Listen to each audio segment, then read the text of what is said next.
वक़ाल अल-मलिक इन्नी अरा सबअ बक़रात सिमान यअकुलुहुन्न सबअुन इजाफ व सबअ सुंबुलात खुद्र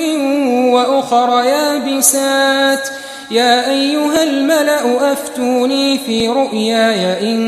कुंतुम लिर्रु'या तअबुरून قالوا أضغاث أحلام وما نحن بتأويل الأحلام بعالمين وقال الذي نجا منهما وادكر بعد أمة أنا أنبئكم بتأويله فأرسلون يوسف أيها الصديق أفتنا في 7 بقرات سمان يأكلهن 7 عجاف و7 سنبلات خضر وأخر يابسات لعلي أرجع إلى الناس لعلهم يعلمون قال تزرعون 7 سنين دأبا فما حصدتم فذروه في سنبله إلا قليلا مما تأكلون ثم يأتي من بعد ذلك 7 شداد يأكلن ما قدمتم لهن إلا قليلا مما تحصنون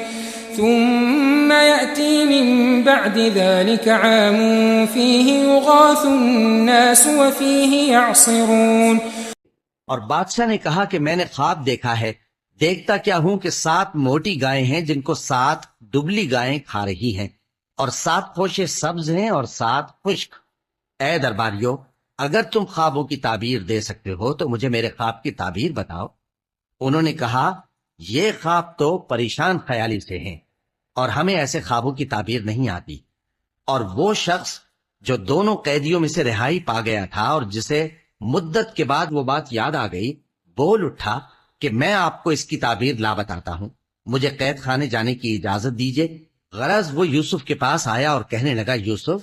ए बड़े सच्चे यूसुफ, हमें इस ख्वाब की ताबीर बताइए कि 7 मोटी गायों को 7 दुबली गायें खा रही हैं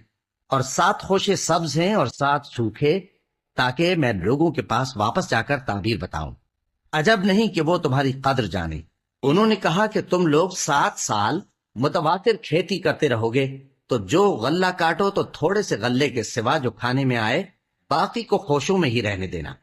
फिर उसके बाद खुश्क साली के 7 सख्त साल आएंगे कि जो गल्ला तुमने जमा कर रखा होगा वो सब को खा जाएंगे, सिर्फ वही थोड़ा सा रह जाएगा जो तुम एहतियात से रख छोड़ोगे।